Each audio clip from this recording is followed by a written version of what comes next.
Son dos de la misma celda o del mismo andén.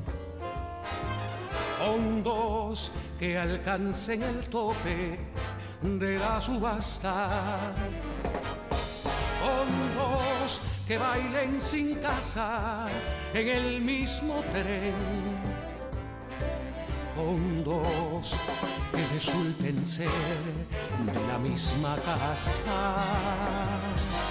Con dos que entre tantos ecos se digan quién. Con dos que se nos parezcan en la canasta. Con dos que tengan el alma como de 100. Con dos que se quieran bien, con dos que se quieran bien, con dos que se quieran basta.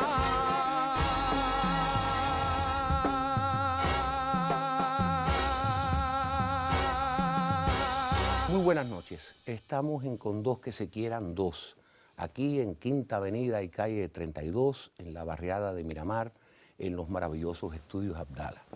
Hoy me acompaña un amigo de muchos años. Nació en Banes, se crió en Holguín y, por supuesto, vive en La Habana. Pero durante todos estos años que nos conocemos, todos estos años, hace muchos años que nos conocemos, ha mantenido siempre una sonrisa perenne en su rostro. Nunca lo vi bravo, siempre de buen ánimo, siempre ayudando a los demás, con una vocación realmente solidaria para todo el mundo y para nosotros, los que formamos parte de lo que se llamó la nueva trova cubana, como a mí me gusta decir, nuestra amorosa pandilla, siempre ha sido un referente. Es uno de los más importantes compositores del movimiento de la nueva trova y de los fundadores de la misma. Augusto Blanca, mi hermano. Siempre estamos en la duda, Silvio y yo, conversando, porque a Augusto le salieron las canas, las poquitas que tiene, muy recientemente.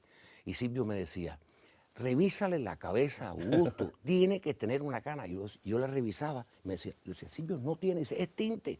Digo, no es tinte. ¿Cómo pudiste llegar con el pelo prácticamente negro desde con la edad que tú tienes también? Digo, no eres un muchachito, no eres un anciano. No, realmente yo tengo un lunar de cana aquí, que ese sí me lo tapo, porque si no sería hacer Mejía o Tongolele, que se me cubre todo esto, entonces eso sí me lo... Pero eso es un arreglito, no es que me tiñe completo. Mira, me están saliendo. Sí, ya estoy a punto de hacerme rayito porque ya la gente no... No te metas en eso, que se cae el pelo, ya yo pasé por ahí. Agustico. Es muy difícil. Óyeme, Augusto, a ver, durante muchos años, y tú me lo aclararás ahora a mí, que no lo sé, se tejió alrededor tuyo la leyenda de que tú, el mismo día, escalera mediante, habías conocido a Silvio en los bajos de la escalera y a Cindo Garay en lo alto.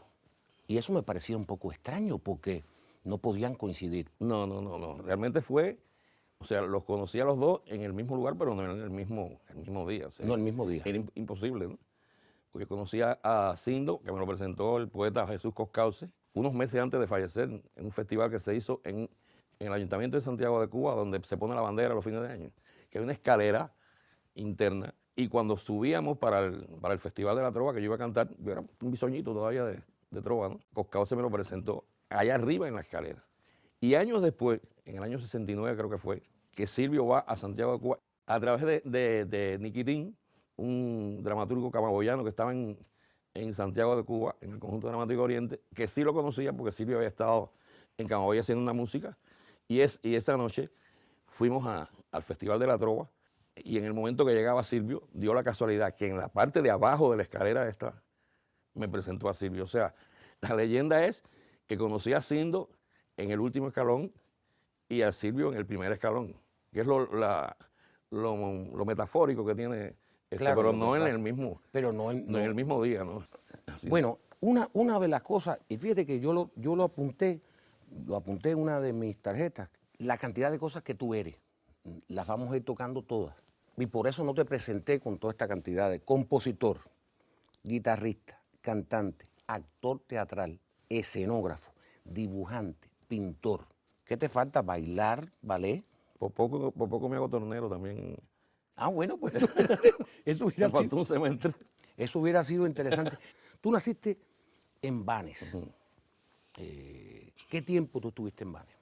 Desde muy pequeño a mí me gustaba el teatro, o sea, lo mismo cantar que hacer muñequitos con pomito, me hacía mis obras de teatro, pintaba todas estas cosas, ¿no?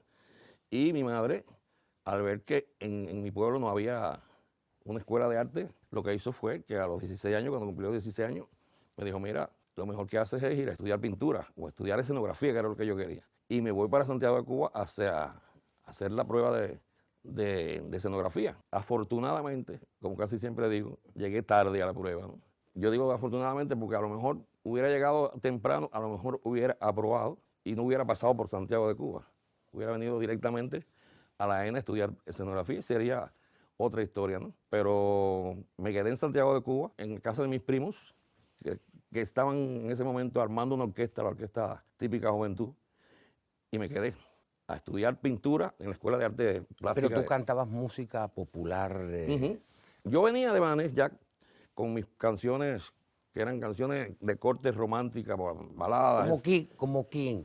Como, A te voy a ver. decir, mi referente musical eran, bueno, los discos de música clásica que sí había en mi casa y los traganíqueles que había en los bares. O sea, eran los memes, Ahora hay mucha gente joven que nos ve. ¿Qué era un níquel? Era un aparato misterioso. El aparato, ¿no? Unas El cajas aparato. sonoras con mágicas. Pero un níquel, sé qué cosa era exactamente. Un medio. Un medio, 5 centavos. 5 centavos. Tú echabas y entonces era una cosa muy interesante porque hacía un aparato que hacía y se empezaba a mover y buscaba. Para mí era Y se movían los la discos, cosa más. se movían este tipo de discos. O sea, de este Exactamente. tamaño, ¿no? Ajá, los Estos redonditos. daban vueltas. Y hacían, daban una vuelta así, ¡tras! y caían. caían. Y ahí era cosa. Y después venía un aparato así, hacía, ¡tac! Y tiraba la aguja, ¿no? Para mí ese era el adelanto científico más grande que yo había. ¿Qué le decían? Victrola. Las vitrolas, o sea, los traganíquel. Y entonces nos pasábamos todo el tiempo oyendo aquello, y eso fue, y empecé a hacer mis propias canciones, aquellas canciones, ¿no? Que eran, te digo, muy, muy pegadas a la cosa de la balada o del bolero, o se oye mucho Matamoros, Benny Moré, las canciones de Marta Valdés, ya empezaban el feeling. En ese momento arrancaba ya un poco el Sí, porque, feeling. porque estaba en las vitrolas, tú no sospechas. Exactamente, esa yo la llegué a cantar y todo. Claro, claro. Me atreví a cantarla. Después cuando vi cómo era realmente cómo se tocaba, me morí cuando vi a Marta. Y entonces, bueno, cuando llego a Santiago, ya fui a la Casa de la Trova y vi a aquellos señores cantando aquellas canciones y dije, espérate, Y es que la Casa de la Trova. por aquí es la cuestión, ¿no? Y es por eso que te digo y reafirmo que me alegra que el destino me haya colocado 22 años en Santiago de Cuba, porque ahí fue realmente donde yo me hice como trovador, ¿no? Aquí hay una cosa que tú tienes que es una verdadera joya y que has tenido la gentileza de mostrarlo, que es este disco. ¿Con cuántos años tú tenías cuando tú grabaste esto? Aquí dice que lo grabaste el 4 de enero de 1955 y es Augusto cantando Noche de Paz. Esto es un tesoro, o sea, que es increíble que hayas conservado esto. Eso fue en Santiago de Y Cielito Lindo. Y Cielito Lindo. Yo tenía una vocecita muy finita, ¿te acuerdas de Joselito? Sí, hombre, claro. Bueno, ¿no? yo era Me acuerdo un fan de imitador cada de cosa. Cielito Lindo y cantaba todas aquellas canciones, más por ahí arriba. Ya yo a los 8 años, que ¿Has conste, transferido esto? ¿Lo has sí, digitalizado? lo utilicé además en un disco, en Luna Trovera, Ah, ya. y se pudo limpiar la grabación, porque está en 78, que era... Y me di el gusto de hacerme dúo a mí mismo. O sea, le hice la segunda voz al niño ese que cantó en Cielito Lindo.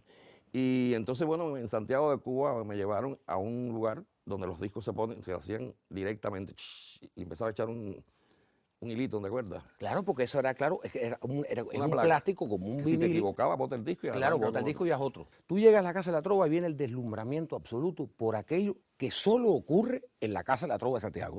O sea, ese misterio que hay ahí, en ese sitio, te impulsa a ir hacia dónde. Mira, cuando yo llego a la Casa de la Trova, que además yo iba con mi guitarra, dispuesto a cantar mis canciones, yo hice así, me puse mi guitarra, la puse detrás. Dije, aquí yo no canto, yo empecé a oír, porque además tuve la dicha de oír a los Matamoros en vida, a todos ellos, a Pucho Pollero con la guitarra atrás. O sea, lo bueno de tener la edad que tengo es que he asistido a muchos nacimientos, cosa que, Bueno, la edad tuya es, cosa que le es una agradezco a la cosa vida. también enigmática. De todas maneras, se No, puede es decir que enigma. tú eres mayor que Silvio y menor que Pablo. Tira por el año de la bomba, por ahí.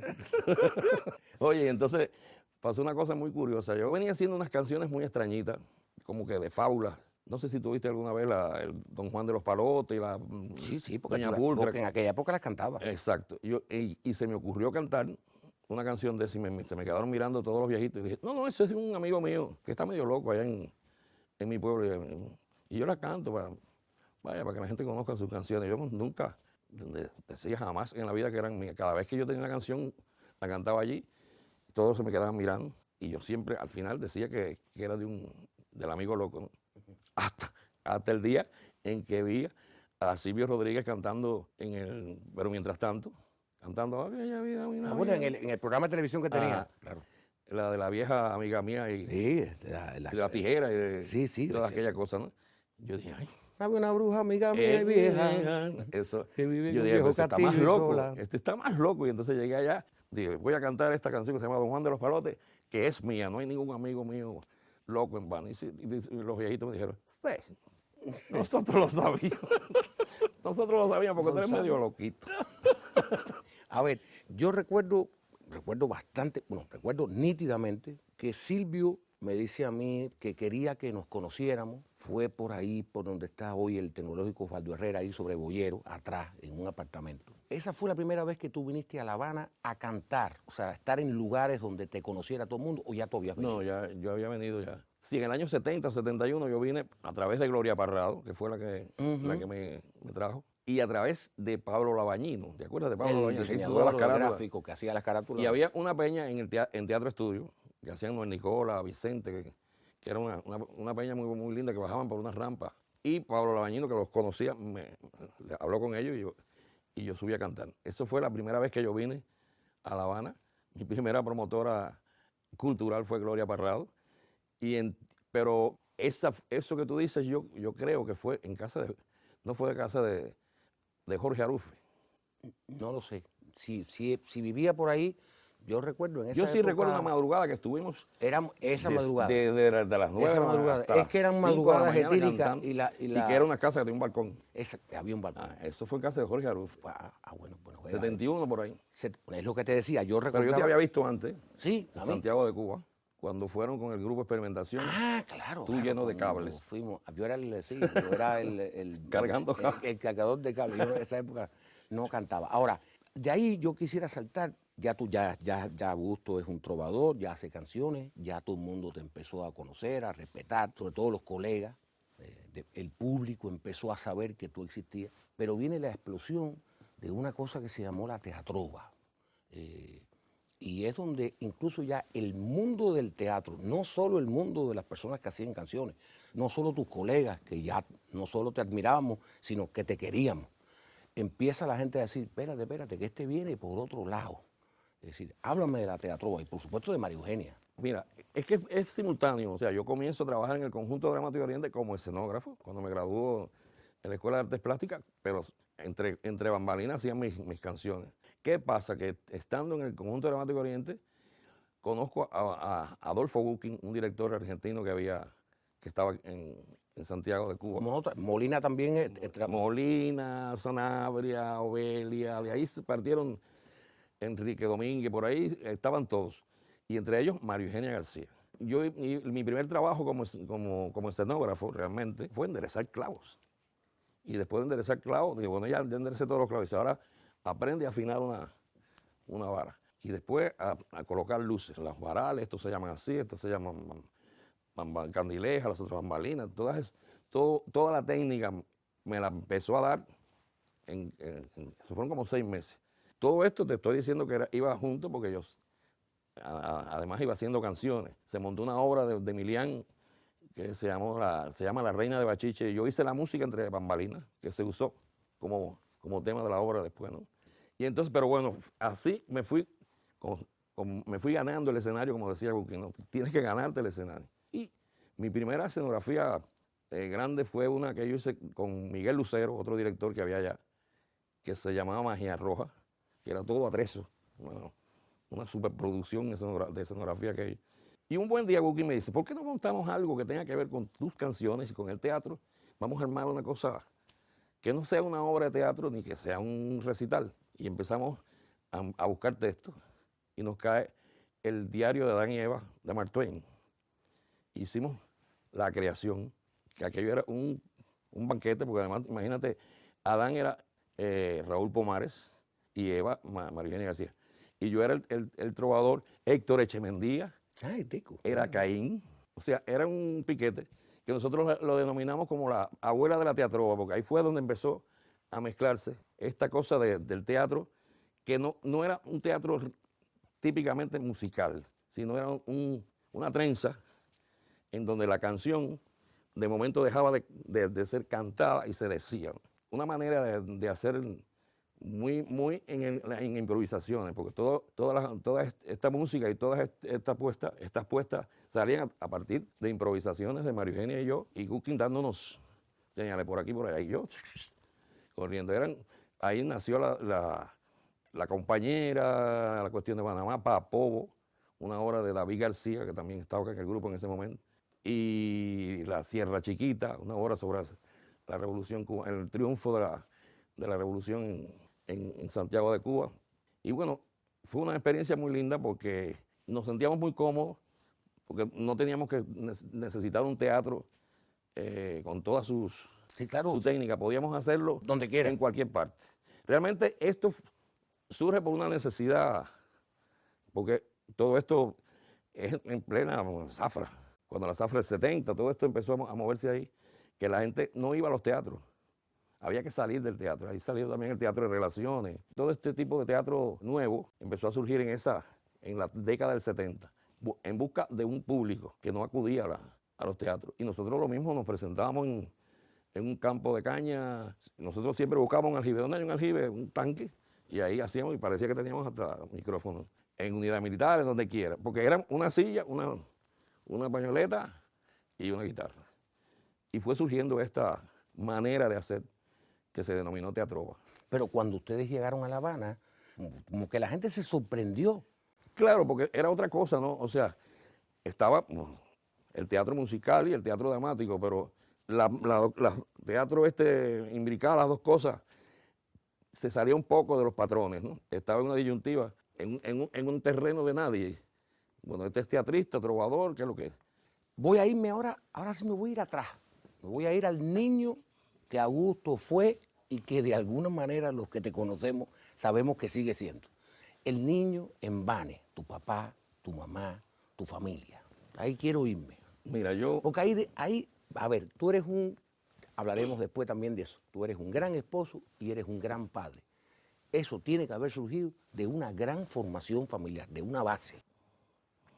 Yo te puedo decir así con todas las palabras en mayúsculas, que yo tuve una niñez feliz y tuve una infancia felicísima y una familia estrella. Mi madre, que además era profesora de caligrafía, método Palmer, todo el que pasó por las manos de mi madre tiene una letra impecable, menos yo, que tengo una horrorosa letra, y de dibujo. No hay que exagerar. Que por ahí viene la cosa. Era profesora de dibujo y de caligrafía. Ajá.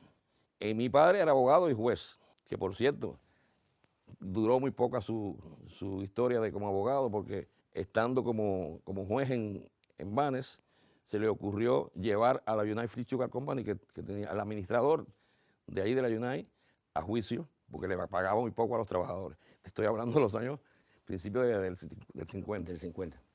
Lo votaron como comunista, ¿no? Y mi madre tuvo que asumir todo aquello. Nosotros nunca nos enteramos de dónde salía ni los juguetes de los reyes, ni la comida, ni nada de eso, porque vivimos con el sueldo de mi madre, que era una simple profesora, ¿no? Y mi casa era una gran casa con un patio, que era una especie del club de todo el barrio, ¿no? Ahí iban todos los amigos a jugar, entre ellos mi mamá, que se ponía a jugar pelota con nosotros, y metía unos batazos que era jonronera. Mis hermanos, bueno, yo siempre he dicho que mi hermano era el más adelantado del grupo. en lo que nosotros estábamos jugando a la bola y a la billarda y eso, él estaba encaramado en una casita que tenía un arbolito con una noviecita. Y se movía el árbol. Sí. Bueno, a ver, eso de tu hermano me va a llevar al hecho de lo novieros que son los trovadores. ¿Tú fuiste muy noviero? No fui muy noviero, realmente como que defraudé un poco La tradición. La tradición. la estirpe. Es que mi mujer no me dejó nada más que la niñez, Claro. desde los 13 años. Y Claro, tú, ahí viene, a ver, tú haces canciones hermosas, vamos a hablar de canciones todavía. Una de las cosas que la vida te regaló fue a Rosy. Y no te vayas a hacer el egoísta porque nos regaló a todos los que la hemos conocido, todos los que conocemos a Rosy, amamos a Rosy. O sea, la acompañan todas las virtudes, acompañan a Rosy. Pero ustedes se conocieron muy jovencitos y se casaron por la iglesia. Es raro. Tú eres religioso. O sea, ¿por qué se casaron por la iglesia y cómo se conocieron? No, mira, frente a mi casa, yo vivo vivía en el centro del pueblo de Banes, estaba el parque y la iglesia. Yo vivía frente, o sea, yo tenía que cruzar la calle y ya estaba en la iglesia. Resulta que en la iglesia, en esos primeros años, mi familia toda fue una familia católica. Y íbamos a la iglesia, por supuesto, pero tuvimos la suerte de que cayó allí un sacerdote, Emerio Sánchez, que además había estado en la sierra, un tipo carismático y aglutinador de juventudes. Y en el sótano de la iglesia, pues que nos los regaló para que hiciéramos ahí nuestras representaciones teatrales, conciertos. Ahí yo fui escenógrafo, actor, de ahí fueron todos mis... Pero ¿cuántos años tú tenías cuando eso? Seguramente tú tenía 10, Que 11, 12, es que 13. ahí despierta todo. Todo ahí. Lo que va a despertar, despierta en Sí, esa sí, edad. sí, en todo sentido. En todos los sentidos. Porque además este sacerdote del que yo te hablo tenía una ética y una filosofía muy, muy hermosa. Yo no te pudiera decir que soy un católico practicante.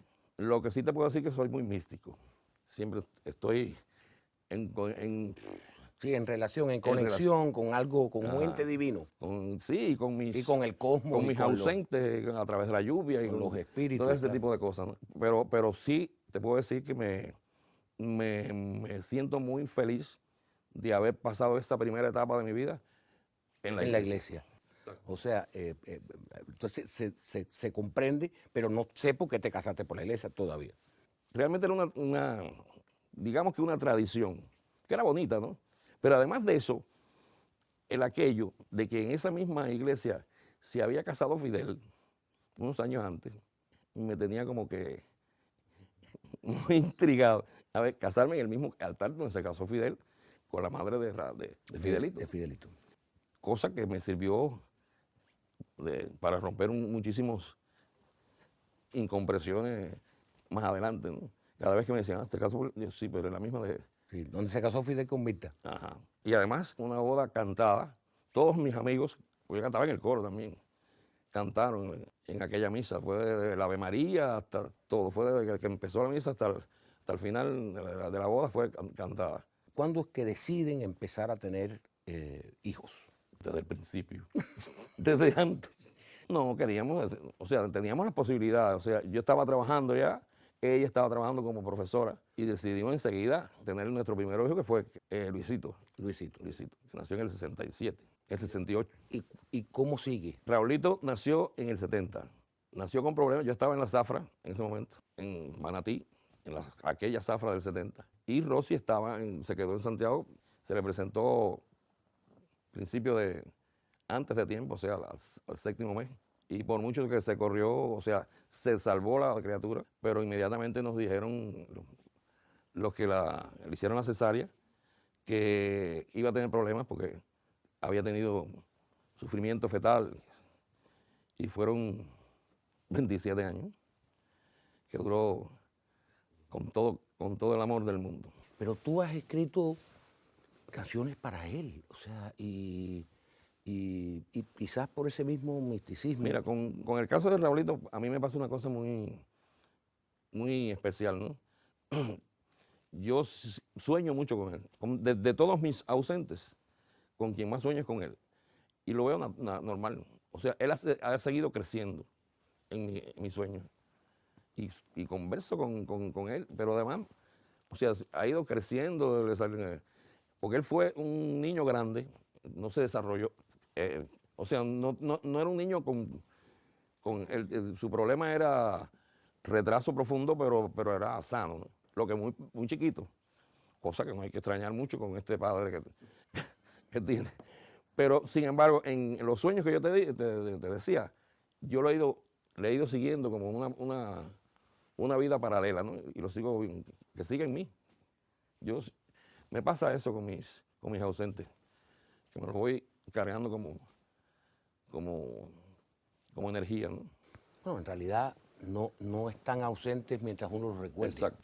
Es la realidad. Ahora, hay canciones tuyas que son muy importantes, o sea, muy importantes, forman parte del cancionero popular de este país. El que no las conozca, se perdió una parte importante de las canciones esas que uno debe conocer.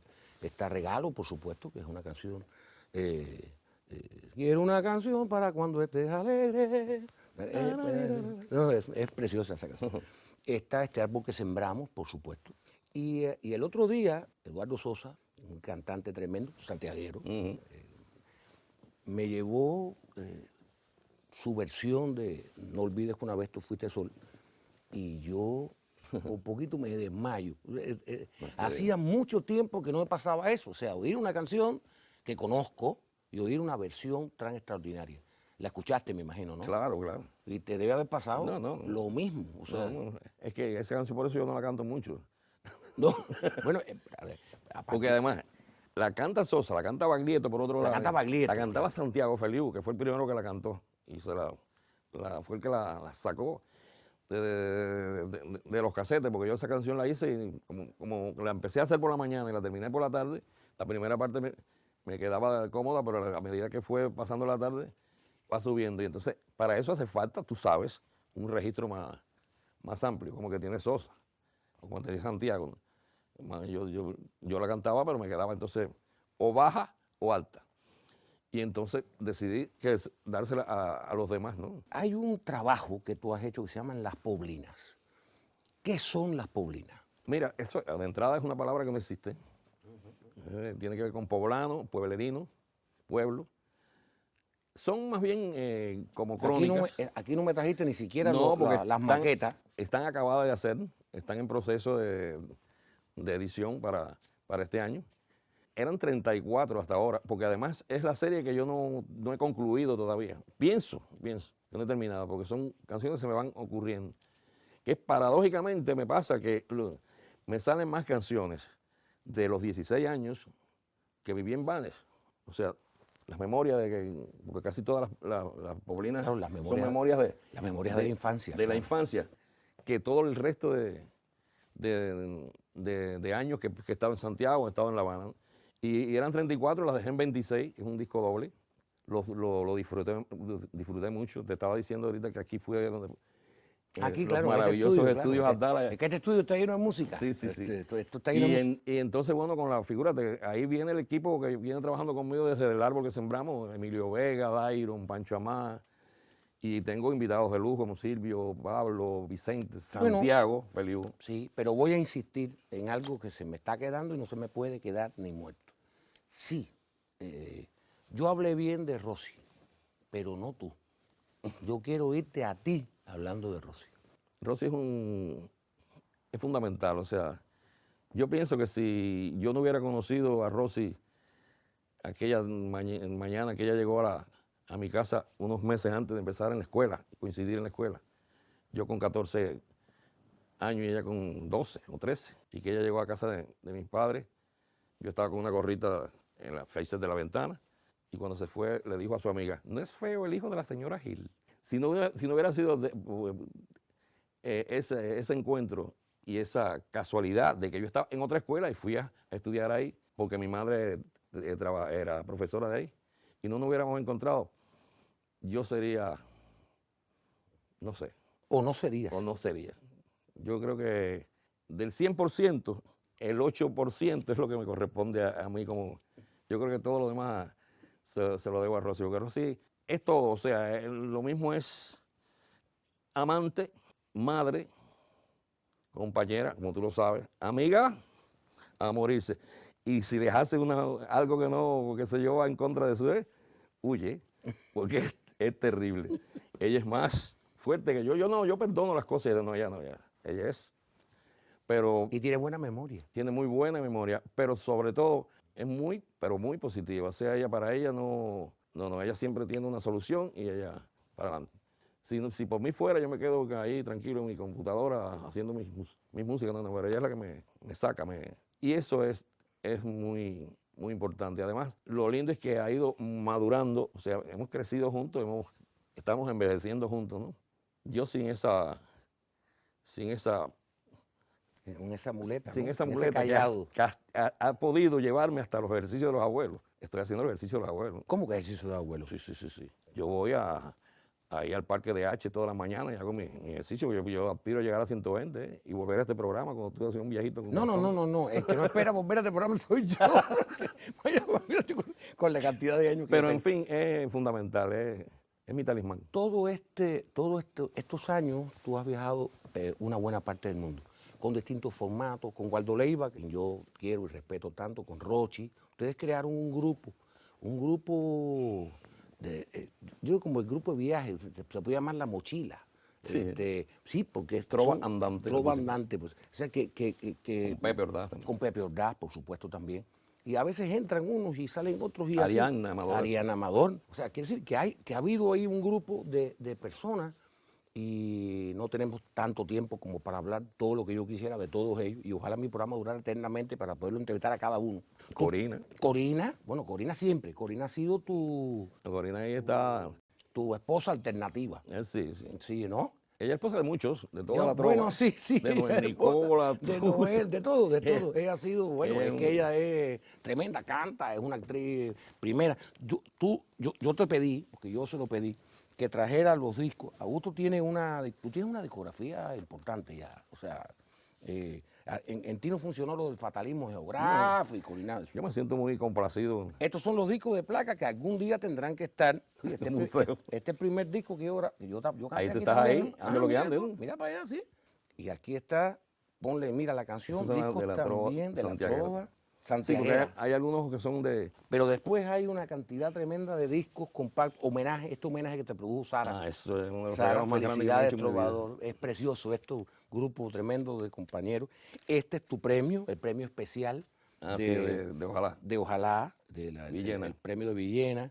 Está Luna Trovera. Bueno, aquí hay muchísimo, definitivamente Jueves, ¿no? El gran poema de Waldo. Waldo. La mano amiga, esto es a Guitarra Limpia, Regalo. Y está este disco que para mí fue una sorpresa fascinante. Tarareos para Isabela. Esto, es tu nieta, ¿no? Sí, mi primer nieta. Tu primer nieta, exactamente. Es un disco de canciones infantiles, supuestamente. Las canciones infantiles nunca sé yo si son infantiles realmente o no. Pero es un disco precioso este. Este es tu último disco grabado, o sea, que tú grabaste. No que estás editando las poblinas y todo eso. Sí. O sea, el último que se puede conseguir, es lo que quiero decir. ¿Cómo se te ocurrió esto? Mira, eso fue cuando iba a nacer mi primer nieta, hace 10 años ya, que no iba a nacer en Cuba, porque mi hijo no vive en Cuba, tú sabes. Sí, yo sé. Y entonces nos empezamos a plantear, Rosy y yo, ¿qué le regalamos? Una muñeca de esa de los trapos, de trapo, no sé qué, pues, ¿qué les regalamos para cuando nazca?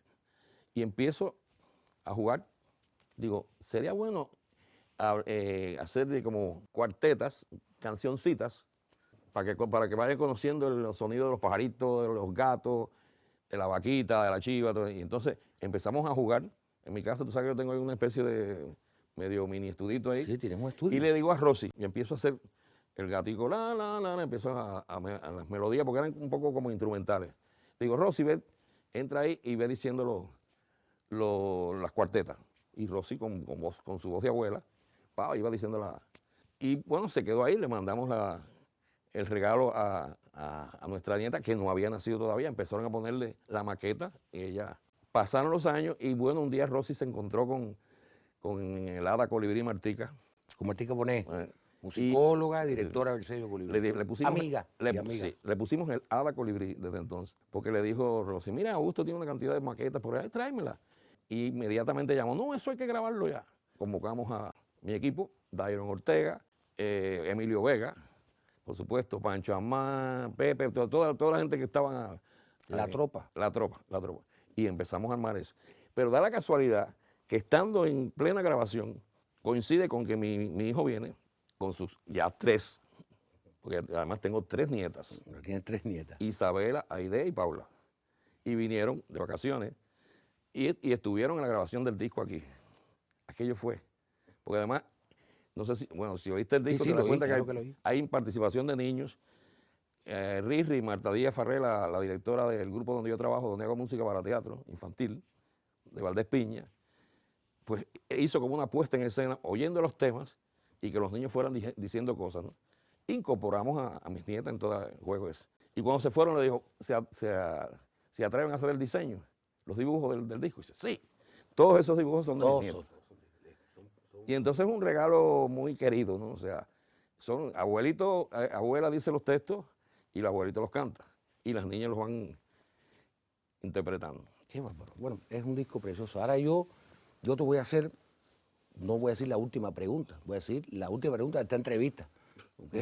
Nunca vaya para allá. Tienes que ver a 120. Sí, yo no voy a llegar a 120, pero bueno, tú por lo menos, ¿te acuerdas que yo dije en tu entrevista, que yo dije que no era la última, esperaba? Hay personas que tienen la sensación de que van a quedar en la historia como algo, que van a ser recordados y que incluso se preparan para ese futuro ciertamente hipotético donde todos nos van a recordar.